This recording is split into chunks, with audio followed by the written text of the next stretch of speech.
Hello, I'm Robin, and welcome to Bookspin. After having recently read Childhood's End, this got me thinking about utopian science fiction, and I thought it'd be interesting to explore this subgenre in a little more depth by looking at some other examples of it throughout literature. So the 5 books we're going to talk about today are all novels with utopia as a major or central theme. That is to say, they present a highly desirable imaginary society which has reached a state close to perfection. Now, a common trope in utopian fiction is that of an outsider entering and exploring a secret or isolated utopian society. And let's look at a few examples of this.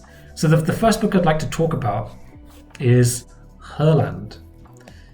This was written by Charlotte Perkins Gilman and it was originally published in 1915. So in this story, a group of 3 male American explorers discover an isolated society in the Amazon composed entirely of women. This is a feminist utopian text. So as a backdrop to the story, in this tribe, men died out around 2,000 years ago in some cataclysmic event, and since then, women have been able to reproduce by themselves through parthenogenesis. Only girls are born in each generation. So this is a feminist utopia that challenges the patriarchal order of the world that the men came from. Not only does Herland demonstrate that women, or how women could live independently from men, but how they could also create a superior civilization. So what we have in Herland society is a small interdependent community of women who operate on socialist principles. Its people must put the community's needs before their own. Society is run kind of like a big family, where everyone looks after each other. You've got all the standard utopian tropes, freedom from disease, poverty, war, hunger, and crime. And in this society, education and art and technology all flourish. But some interesting distinctive features of Herland are motherhood is venerated, and food is produced through communal farming. Everyone's a vegetarian. There's no marriage. Everyone wears the same clothes, unisex woven tunics, and everyone is very peaceful and happy. And it's interesting to see how the 3 male friends who explore Herland society respond in different ways. One of them is a bit of a traditional male chauvinist character, and he in particular struggles to adapt and accept this new society, while his companions are somewhat more open-minded. As I learned more and more to appreciate what these women had accomplished, the less proud I was of what we, with all our manhood, had done. You see, they had had no wars. They had had no kings, and no priests, and no aristocracies. They were sisters, and as they grew together, not by competition, but by united action. Another interesting example of this outside explorer trope can be found in this book, which is Island by Aldous Huxley. Now, Aldous Huxley is, of course, most famous for writing Brave New World, which is a classic dystopian novel. Island he wrote shortly before he died, and it was his last published novel. And it's kind of like a counterpoint to Brave New World. In fact, as it says on the cover here, Huxley's last novel in which the horrors of Brave New World melt into the vision of an Eastern state governed by reason and love. So, in this story, a journalist gets shipwrecked on an island in the Pacific called Pala, where he finds a peaceful and happy population who combine Hindu and Buddhist philosophical systems with Western science to create a utopian society. This society is very much at peace with itself and its environment. Environmentalism is very important, and the locals treat nature with compassion, respect, and intelligence. And they practice holistic medicine and sustainable birth control. Contraception is freely provided to all citizens by the government.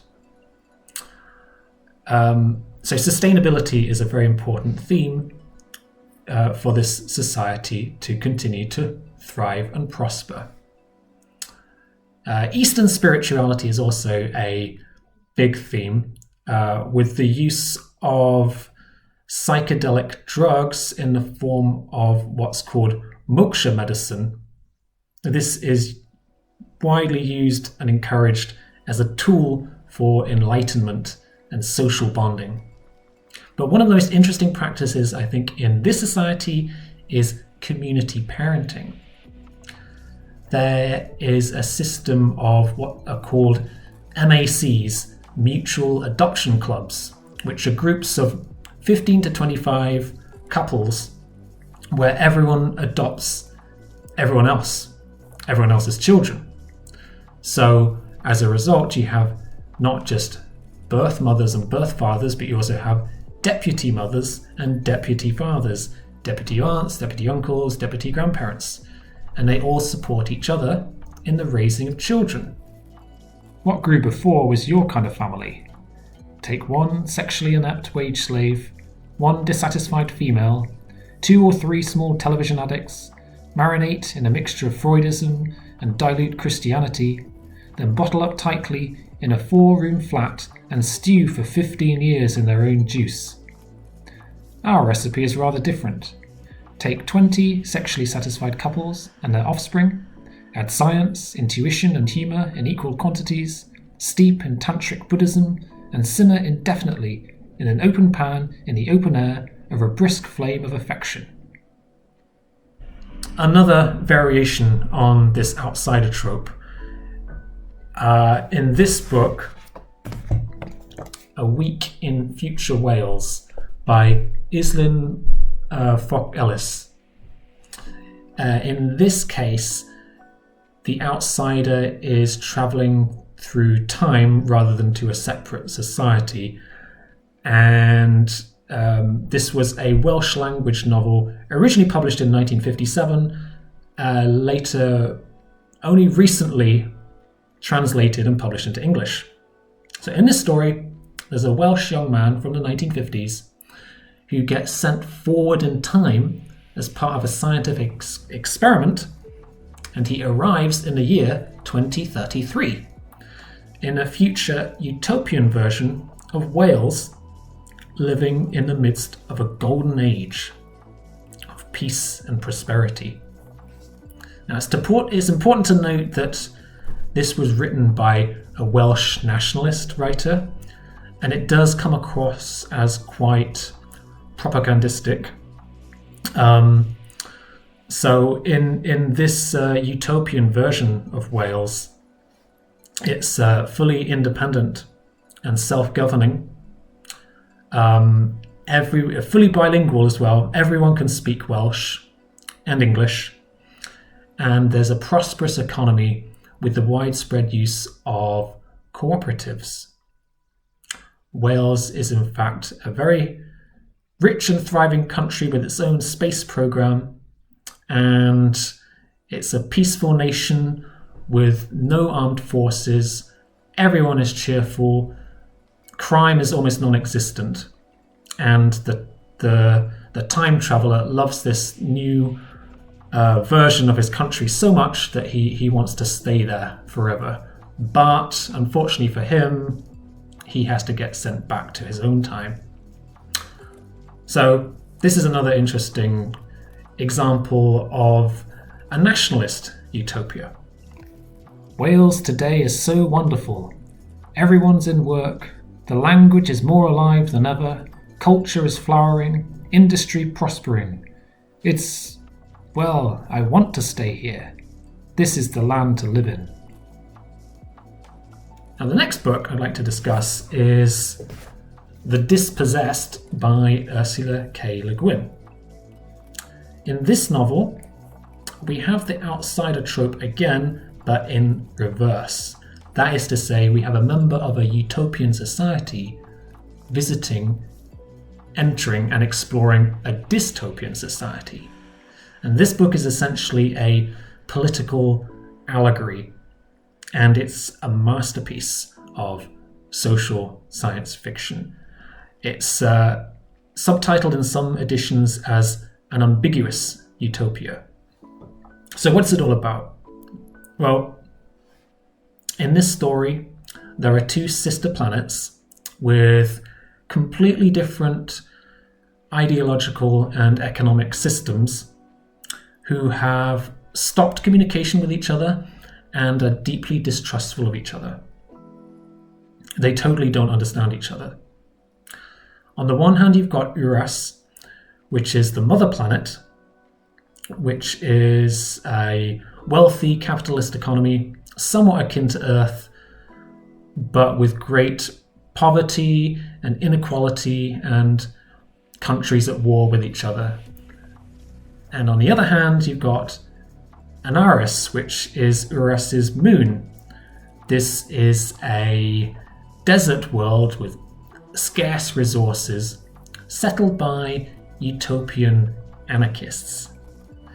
And in the story, there's a scientist on Anaris, that's the anarchist world, who invents a revolutionary new technology, but his work is stifled by his colleagues in Anaris. So he ends up traveling to Urus with the hope of gaining greater acceptance there. But as you might expect, he undergoes a huge culture shock when he enters the new dystopian world. So Anaris is a really interesting example of a utopian vision because the world of Anaris itself is very harsh. There's a severe lack of natural resources, which basically means there's the need for solidarity and mutual aid is essential for survival. We have an anarchist society with complete decentralization of power. There are no socioeconomic classes. There's no concept of ownership.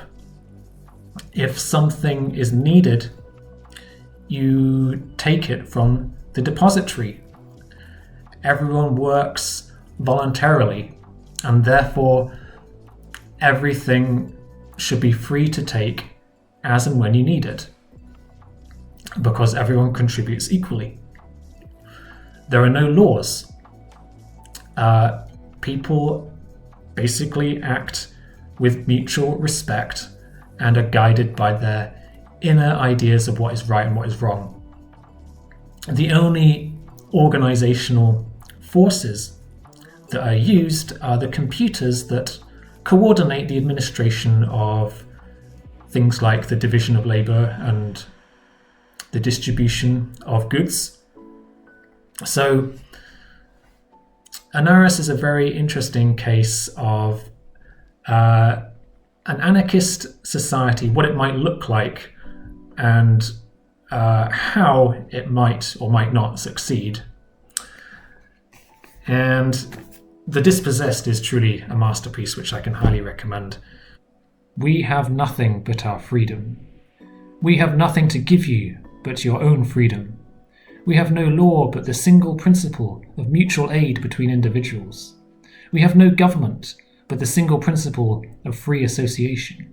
we have no states, no nations, no presidents, no premiers, no chiefs, no generals, no bosses, no bankers, no landlords, no wages, no charity, no police, no soldiers, no wars. Nor do we have much else. We are sharers, not owners. We are not prosperous. None of us is rich. None of us is powerful. If it is the narrows you want, if it is the future you seek, then I tell you, you must come to it with empty hands. The final novel that I'd like to discuss is Childhood's End, which I did recently review on this channel. This is different from the other books that I've mentioned so far because of a few things, most notably perhaps the macro scale of the utopia. This is a utopia imposed from without. So rather than being brought about by any human effort, it's also not from the perspective of an outsider. Earth is colonized by a peaceful alien invasion by an advanced, super-intelligent race called the Overlords. They transform human society and bring about a golden age of peace and prosperity for mankind, the whole of mankind, and not just some small isolated community. So some of the features of this utopia are the foundation of a world state where national borders pretty much disappear. Everyone can speak English and communicate with each other. Disease and poverty and fear have all vanished. Industry and commerce have become fully automated. So all the necessities of life are pretty much free. People only work for the sake of luxuries, or they don't need to work at all even. Life has become leisurely and slow-paced and totally peaceful. Armed forces have been abolished. Religions have largely died out as people free themselves from old superstitions and ignorance. Science becomes the new world religion. Despite all of this, as perfect as it sounds, the lack of challenge leads to boredom. The creative arts become stagnant, with no new outstanding works of literature or painting or music. So, this is another fascinating utopian novel, also recommended. No utopia can ever give satisfaction to everyone all the time. As their material conditions improve, men raise their sights and become discontented with power and possessions that once would have seemed beyond their wildest dreams. And even when the external world has granted all it can, there still remain the searchings of the mind and the longings of the heart. So those are the 5 utopian books that I've read. Let me know if there are any others that you know about or you've read yourself. Also, which of these societies in these 5 books that I've described do you think will be most attractive to live in? It's difficult to say, but for me, I would probably choose Pala. That is the island in Huxley's Island, because not only is this society very peaceful and prosperous, but the Pacific Island setting makes it feel all the more idyllic, I think. Anyway, that about wraps things up. Thank you for watching, and I'll see you soon for more science fiction content.